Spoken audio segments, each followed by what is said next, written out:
మండలం ముచ్చుమరి గ్రామంలో గత 3 రోజుల క్రితం వాసంతి అనేటువంటి చిన్నారి ఈరోజు అంటే ఆ డెప్త్ మిస్టరీ పూర్తి ఈరోజు అగమ్యగోచరంగా తయారైనటువంటి పరిస్థితి ఉన్నది.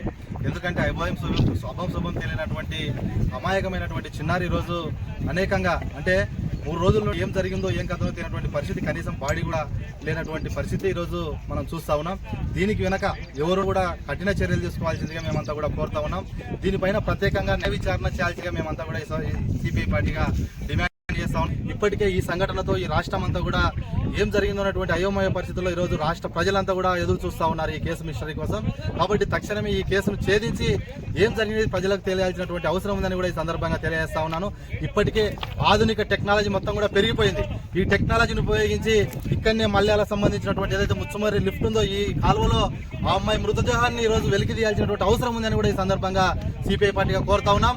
దీని వెనక ఏం జరిగిందో స్పష్టమైనటువంటి న్యాయ విచారణ జరిపి బాధ్యులైనటువంటి వారిపైన ఎలాంటి ఒత్తిళ్లు వచ్చినా కూడా ఆ ఒత్తిళ్లను కూడా పక్కకు పెట్టి ఆ అమ్మాయి కుటుంబానికి న్యాయం చేయాల్సినటువంటి చిన్నారి కుటుంబానికి న్యాయం చేయాల్సినటువంటి అవసరం ఉంది.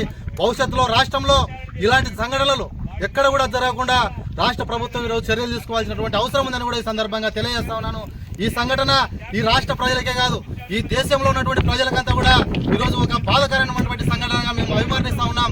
కాబట్టి నెగ్లిజెన్సీ కాకుండా ఈ కేసును ఛేదించి బాధ్యులైనటువంటి వారిపై కఠిన చర్యలు తీసుకోవాల్సిందిగా మేము సిపిఐ పార్టీగా కోరుతా ఉన్నాం. ఈ అమ్మాయికి చిన్నారికి న్యాయం జరిగేంత వరకు సిపిఐ పార్టీ ప్రజా సంఘాలు, రాష్ట్రంలో ఉన్నటువంటి రాజకీయ ప్రజా సంఘాలు, విద్యార్థి యువజన సంఘాలని కూడా మద్దతుగా నిలిచి న్యాయం కోసం పోరాటం చేస్తామని కూడా ఈ సందర్భంగా తెలియజేస్తా ఉన్నాను. ఎం రమేష్ బాబు, సిపిఐ జిల్లా నాయకులు, నంద్యాల.